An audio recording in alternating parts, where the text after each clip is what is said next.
se hizo una consulta a la Sociedad Peruana de Cardiología para el manejo de la presión arterial en el desorden vascular cerebral. Y la Sociedad Peruana de Cardiología contestó que los datos no los tenían muy claros en cuanto a valores, pero que sí ellos sabían que hay que tener un manejo prudente de la presión. Cuando ellos dicen así, mantén la presión lo más alta posible que no te traiga problemas con el paciente. Si puedes mantenerla en 200-100, manténla. Si puedes mantenerla en 280-90, manténla. Pero si esos valores te traen problemas con el paciente, bájala un poquito más. Esa fue la respuesta de ellos, ¿no? Más o menos era lo que se estaba haciendo, ¿no? Bien.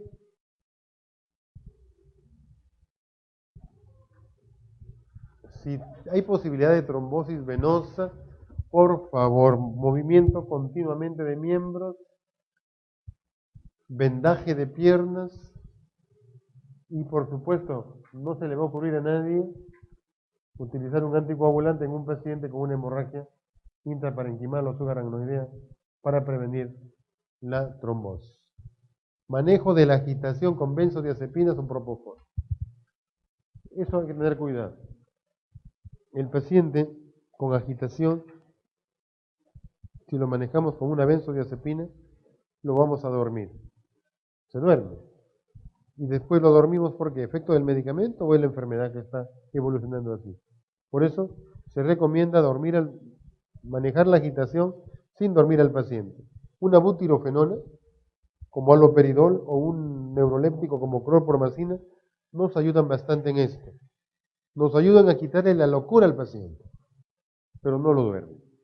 Porque el estado de conciencia es un parámetro muy importante para ver la evolución del paciente. Si hay dolor, analgésicos, a nosotros nos va muy bien con codeína, que lo usamos unos 2-3 días. Incluso después que el paciente sale del estadio agudo, pasamos a codeína vía oral. Hacemos una mezcla de codeína con aspirina o codeína con paracetamol. Y eso le indicamos al paciente. En un paciente con hemorragia cerebral, por supuesto, no usamos aspirina. Bien, entonces, drenaje de líquidos e hidrocefalia y evacuación quirúrgica. Si el paciente está desmejorando, el Glasgow está aumentando, se recomienda derivación ventrículo peritoneal. Bien, ¿alguna pregunta? Hemorragia subaracnoidea, aquí el sangrado está dentro del espacio subaracnoideo. En la parenquimal estaba dentro del parénquima y secundariamente podría ir a los ventrículos, pero acá no, acá de frente en el espacio subaracnoideo. La hemorragia intraparenquimal sangra una estructura dentro del parénquima, sangran los vasos por hipertensión arterial dentro del parénquima, pero acá en el subaracnoideo no. Acá sangran vasos que están fuera del parénquima cerebral. Por ejemplo, los vasos del polígono de Wien.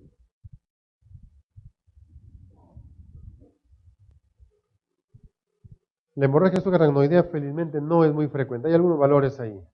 La causa más frecuente de la hemorragia subaracnoidea son los aneurismas saculares, 75%, malformación vascular 5%.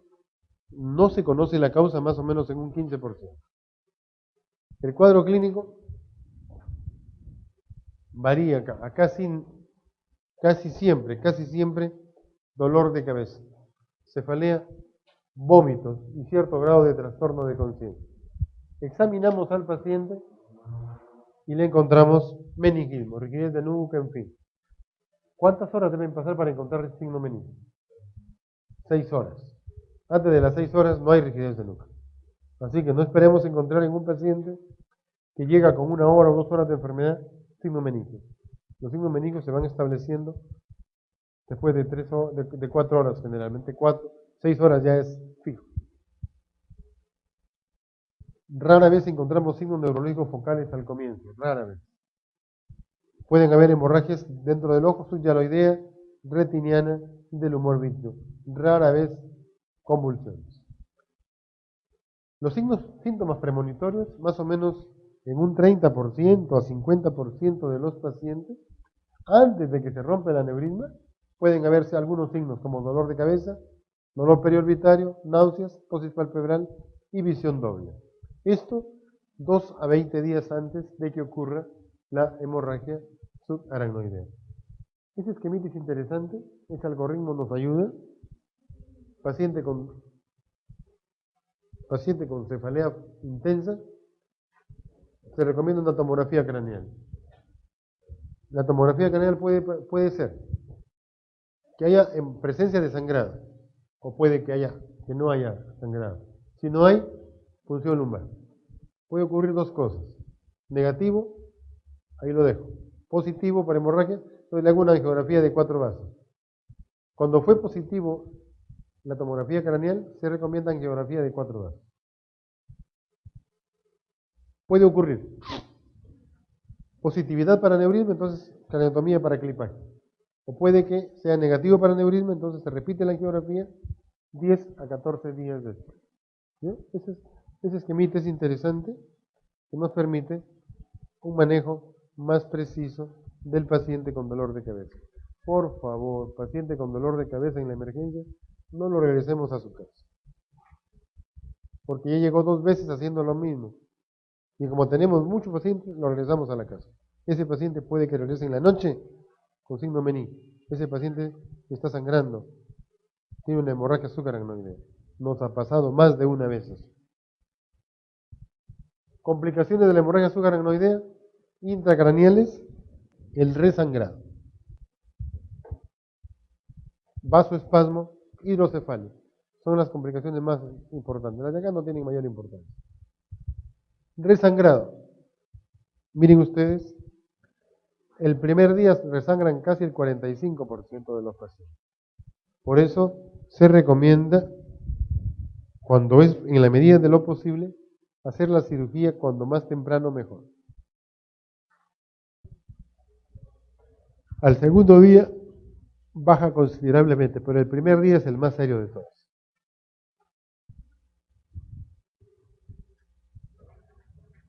Los objetivos del manejo son estabilización, ya sea cardíaco-pulmonar, prevención del resangrado con cirugía precoz. Y para el resangrado se recomienda control de la hipertensión arterial. 3. Vasoespasmo. Acá hay otra historia. ¿Qué es el vasoespasmo? El vasoespasmo en un paciente con hemorragia subaracnoidea se produce porque hay sangre en el espacio subaracnoideo. Como consecuencia de eso, se alteran los vasos y va a hacer que se contraigan los vasos. ¿Qué vasos? Cualquier vaso. ¿En qué momento ocurre? A partir del tercer día. ¿Y cómo sospecho yo que un paciente puede estar haciendo vasoespasmo? Porque a partir del tercer día empieza con un signo o con un síntoma neurológico focal. El paciente está yendo bien. Segundo día, tercer día y empieza de repente una hemiparesia, una hemiplegia derecha. ¿Qué pasó? La arteria cerebral media izquierda hizo espasmo. Se cerró hemiparesia o hemiplegia en el lado derecho. Entonces, eso me dice. Entonces, el signo neurológico focal en un paciente que aparece al tercer día, a partir del tercer día me está indicando que se está produciendo un espasmo vascular. ¿Ya? Es una complicación de la hemorragia subaracnoidea. En el tratamiento del vasoespasmo se recomienda, miren, aquí se recomienda subir la presión, no bajarla. Y es controversial porque para evitar el resangrado se recomienda bajar la presión un poquito. Y para el vasoespasmo, al contrario, subir la presión. Entonces hay que tratar de mantener la presión lo menos dañina posible, tanto en un lado como en el otro. Flebotomía, tratamiento sintomático de la hidrocefalia, una derivación ventrículo externa. Por ejemplo, tenemos un paciente que se nos va, se nos muere, y está con hidrocefalia y no puedo colocarle una válvula de derivación porque no tengo. Algo pasó. ¿Qué se recomienda? Un catéter y que caiga el líquido. Una derivación externa por un par de días o por un día hasta que se pueda realizar la cirugía, porque si no el paciente se nos va. Entonces, derivación ventricular externa o derivación ventrículo peritoneal.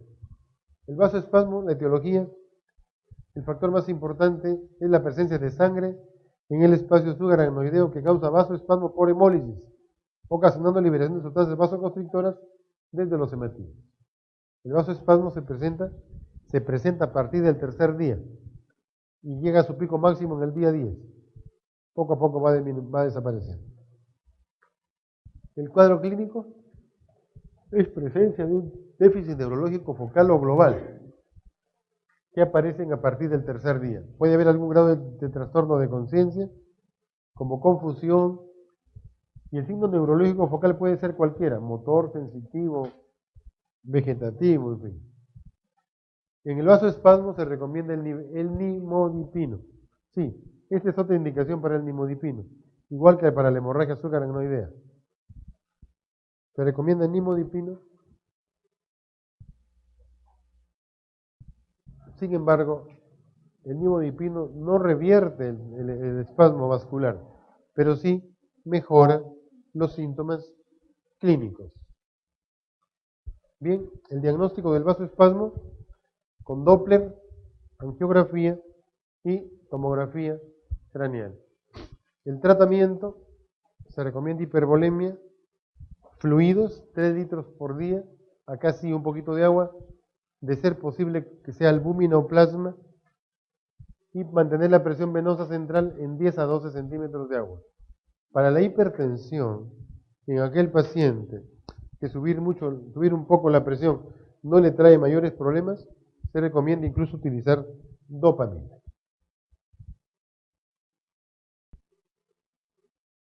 Bien, y con esto es la última diapositiva sobre esto.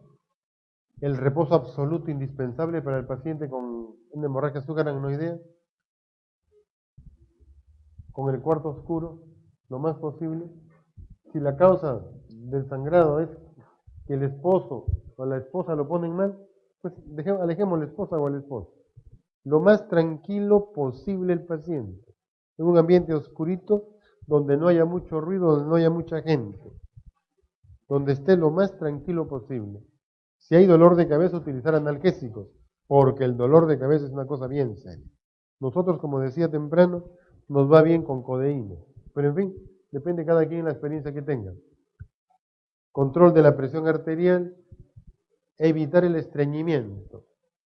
A veces el paciente puja mucho y eso puede ser un factor también para que vuelva a sangrar. Bien, ¿alguna pregunta sobre eso? No, y con esto terminamos. Y esto es lo último. Van a disculpar, pero es muy rápido, ¿eh? Es un montón también, ¿eh? La idea es que entendamos la cosa bien grande. Por ejemplo, parkinsonismo, lo grande de parkinsonismo, lo grande de epilepsia. Y sobre eso los pequeños detalles ya más o menos se fijan. Pero la cosa grande, la que hay, porque para los exámenes que les preguntan a ustedes, es la cosa grande. No hay detallitos, ¿eh? Detallitos no. A mí me piden algunas preguntas de neurología. Me piden algunas preguntas. Bien, por eso es que les digo, nos ponen qué parámetros hacer para las preguntas. ¿No? Cosa que el médico que necesita conocer, no con detalles. Parkinsonismo se caracteriza por una tríada: hipoquinesia o aquinesia, rigidez extrapiramidal y temblor de reposo.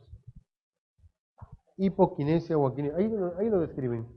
Lentitud para iniciar un movimiento voluntario.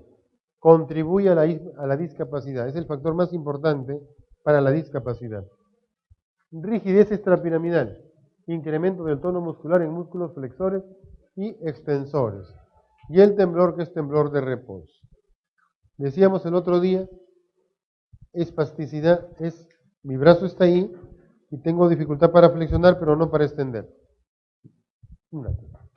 Para flexionar, pero no para extender. Entonces, conforme sigo moviendo, va cediendo esa dificultad para extender, entonces el signo de la navaja desapareció.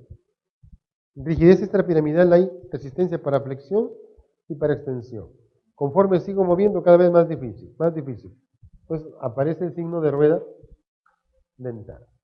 Entonces, esta piramidal es resistencia para todo tipo de movimiento y espasticidad solamente para la extensión. Perdón, para la flexión. Este es el espectro del parkinsonismo, que es un montón también. La enfermedad de Parkinson es esa característica, rigidez extrapiramidal, hipoquinesia y temblor de reposo, que se presenta en sujetos alrededor de los 50 años, donde no hay una causa definida y que tienen buena respuesta con dopamina. Ese es la enfermedad de Parkinson. Tenemos un parkinsonismo secundario, muchos, por ejemplo, medicamentoso, infeccioso, paraneoplásico, en fin. Y el último aspecto es el parkinsonismo plus. O sea, la triada del Parkinson más otra cosa. Resumo. Enfermedad de Parkinson, no conozco la etiología. Parkinsonismo secundario, sí conozco la etiología. Y Parkinsonismo plus, la triada del Parkinson más otra cosa más, como atrofia multisistémica, parálisis supranuclear progresiva, en fin. ¿Qué es la enfermedad de Parkinson? Una enfermedad crónica degenerativa debido a la falta de una sustancia llamada dopamina. Es lo que decíamos hace un ratito. Y más o menos aparece entre los 50 y 65 años y algunas veces hay factores genéticos asociados. No es una cosa muy importante, pero sí se han encontrado manifestaciones aquí. En cuanto a la patología, es característico la despigmentación de la sustancia negra del locus ceruleus y el núcleo dorsal del vago. Allí está el problema, en 3 sitios. Sobre todo sustancia negra, locus ceruleus y el núcleo dorsal del vago. Y en la patología encontramos cuerpo de Lewy característicamente allí. Y cuando se dosa sustancias se encuentra dopamina disminuida tanto en el estriado y aumento de ACTH. El temblor es de 4 a 6 por segundo. Es un temblor fundamentalmente de reposo y como todo movimiento involuntario y como todo trastorno extrapiramidal, empeora con el estrés emocional. La rigidez que tiene el paciente es la responsable de la postura flexionada. ¿No? El paciente adopta esta actitud, ¿está así? Así. Y la marcha festinante. Así hace muy bien el paciente. Y por supuesto la actitud hacia adelante. La bradicinesia es la manifestación más incapacitante del paciente, no el temblor. El temblor es el menos malo de todos. En orden de maldad, digo yo. Primero la bradicinesia, luego la rigidez extrapiramidal y lo más benigno es el temblor. Si tiene rigidez extrapiramidal y bradicinesia, en faringe tiene voz hipofónica, marcha festinante, signo de Meyerson, o reflejo clavelar inagotable. Me golpean acá y lo normal que después de 15, 20 veces desaparece el reflejo, pero acá no. Con cada golpe cada vez más. Puedo estar todo el día haciendo esto y todo el día respondo. Ese es reflejo clavelar inagotable que en la enfermedad de Parkinson se le conoce como el nombre de signo de Meyerson. En fases avanzadas hay alteración de la función cognitiva. Según mi punto de vista, todo paciente con Parkinson mayor de 6 años tiene trastorno cognitivo. Hay excepciones, pero la mayoría tienen esto. Entonces, los síntomas más importantes de la enfermedad, cardinales, como dicen ahí, son temblor, rigidez, hipocinesia. Hipocinesia y bradicinesia más o menos son lo mismo. Y pérdida de los reflejos posturales. Por supuesto, hay otras cosas más. Disfagia, trastorno del lenguaje, estreñimiento, y todo eso, y ustedes están bien. Criterios clínicos para incluir un paciente que tiene enfermedad de Parkinson. Por favor, inicio unilateral. Rarísima vez un Parkinson empieza en forma bilateral. Casi siempre empieza en un lado y después pasa al otro. Cuando examinamos al paciente, generalmente es asimétrico. Uno de los lados, los síntomas son mayor que en el otro. Y la otra característica incluso para hacer el diagnóstico diferencial, otra de las características de la enfermedad de Parkinson es la buena respuesta a la levodopa. ¿Ya? La respuesta buena a levodopa. Criterios de exclusión, antecedentes de ACV, que habla de un Parkinson aterosclerótico, traumatismo craneal, encefalitis, en fin, todas estas cosas que hemos visto como causa del parkinsonismo.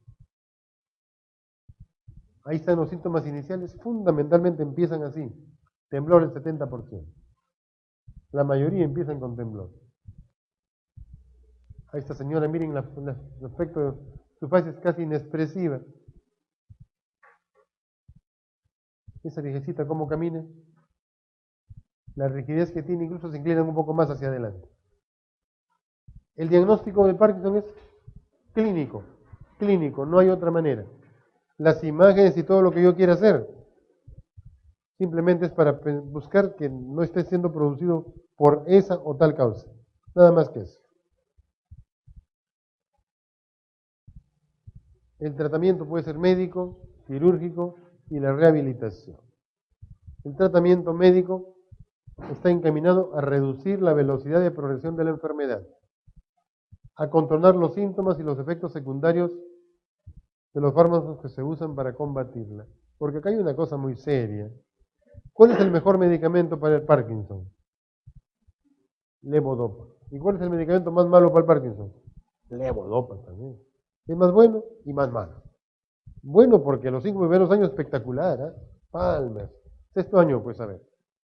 Complicaciones ya no de la enfermedad, de enfermedad, pero más del fármaco. Cosas serias. Y aparte que el sujeto empieza a deteriorarse y todo eso. Feito. Hasta este momento. Tratamiento médico depende de la edad del paciente, grado de afectación funcional, actividades particulares a las que se dedica, complicaciones derivadas del tratamiento. Estas, que vayan apareciendo a medida que la enfermedad progresa. El medicamento más útil es levodopa, pero también el más complicado. Por eso es que cuando más tarde empecemos a usar levodopa, mejor. Va un paciente a la consulta. Lo que ocurre. Va un paciente a la consulta, y esto es de todos los días, con un Parkinson. Lo ideal es darle pues lo menos tóxico, piperideno. Muchos de ellos no responden. Doctor, estoy mal, sigo mal, estoy peor, doctor. ¿Para qué jode tanto le doy dopamina de una vez, pues, ¿no? Pero mejor no. Y usemos otra cosita. Dopamina dejémoslo al final. Doctor, ya le empiezo a dar dopamina. Tengo 5 años nada más con dopamina. Y el sujeto tiene 45 años, 50 años. Si tiene 70, bueno, ya no importa, pues. Pero no, tiene 45, 50 años. Que me empiece un Parkinson, yo tengo 52. A ver, a mí, antes de los 60 estoy todo hasta el 100, encima de deteriorar. No por el medicamento solo, que digan no por la enfermedad, también por el medicamento, porque el medicamento crea una serie de complicaciones, que muchas veces peor que la enfermedad todavía. Esas distonías severas que aparecen con el uso de dopamina son bien complicadas.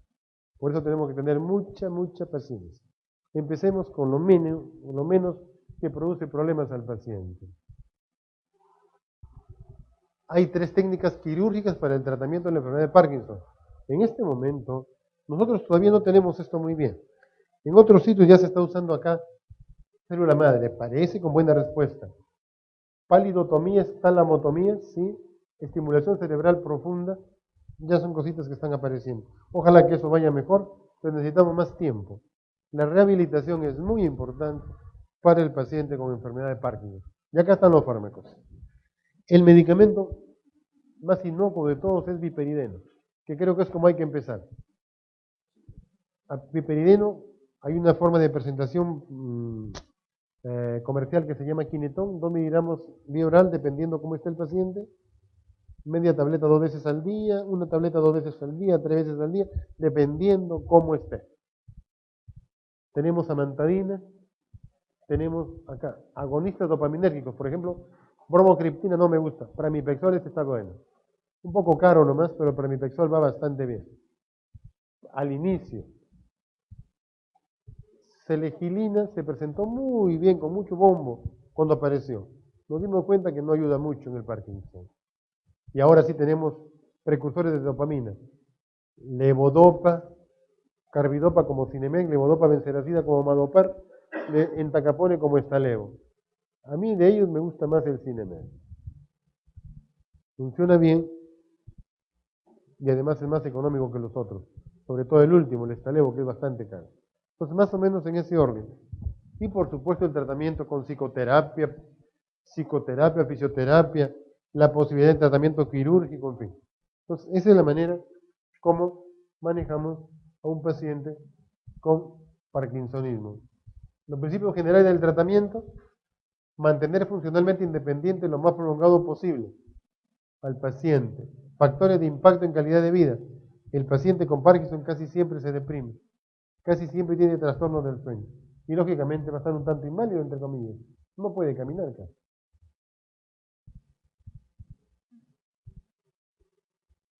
Y acá están las nuevas terapias: inhibidores de la MAO, dopamina. Todas estas cosas están en ensayo clínico. Actualmente acá en el Perú estamos usando un nuevo fármaco como ensayo clínico. Acá en el hospital participa el Hospital Rebagliati, el Hospital Almenara. Nosotros en Hospital 2 de Mayo, yo tengo un fármaco nuevo ahorita que estamos usando. Y participa ¿quién más? La Clínica Americana. Y creo que el Hospital Sabogal del Callao. Sí, Sabogal del Callao, porque ahí está Javier Pretel haciendo eso. Sí, estos son los 5 centros que estamos usando un medicamento nuevo, totalmente diferente a eso. Parece que funciona, vamos a ver qué pasa. Pero en este momento está en fase 3 de ensayo clínico. O sea, un tratamiento con sujetos, con personas. Estas son las terapias quirúrgicas que se usan, que todavía no tenemos experiencia nosotros. Y ahí están los ensayos clínicos en curso. El de nosotros no está ahí. Y por último, el parkinsonismo secundario. Tenemos medicamentoso. Aquel que ha ido o que tiene alguna experiencia en un hospital psiquiátrico va a ver que la mitad de los pacientes, como mínimo, que usan neurolépticos, tienen algún tipo de parkinsonismo, algún grado de parkinsonismo. Infeccioso, encefalitis, paraneoplásico, en fin. Y por último, el parkinsonismo plus, atrofia multisistémica, parálisis supranuclear progresiva. Ahí está el postencefalítico.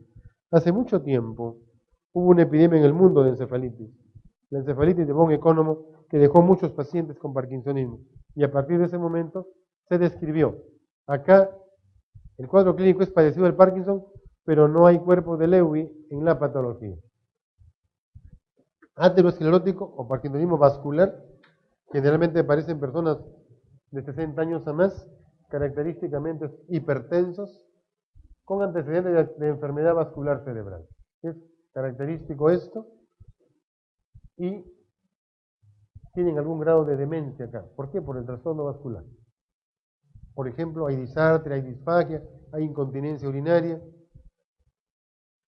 y puede haber algún signo focal.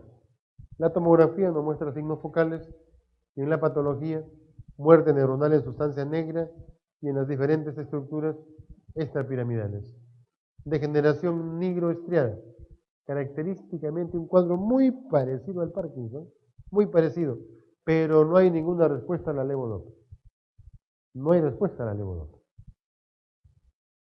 Medicamentoso, muchas sustancias producen el parkinsonismo. Y aquí, ¿qué medicamento usamos? Bastante bien, viperidina. Parkinson demencia, generalmente se presenta alrededor de los 70 años, y aquí las manifestaciones demenciales o de deterioro cognitivo son bastante severas. Yo diría incluso mucho más que el Parkinson. Generalmente encima de 60 años, en 70 años mucho más. Aquí los signos prefrontales son muy marcados. Prensión manual, succión, palmo mentonial. La parálisis supranuclear progresiva es un cuadro bastante parecido al Parkinson, que tiene una característica más: parálisis de los movimientos oculares hacia arriba. Por eso dice parálisis supranuclear progresiva. Y el parkinsonismo plus, o sea, el Parkinson más otras cosas. Por ejemplo, parálisis supranuclear progresiva, hay oftalmoplegia supranuclear y un trastorno frontal. Degeneración córtico-basal, hay un parkinsonismo asociado a lesiones parietales, fundamentalmente apraxia. Podría haber cierto grado de afasia. Y hay una enfermedad difusa, cuerpo de Lewy, donde el parkinsonismo no es muy evidente, pero sí hay muchas alucinaciones.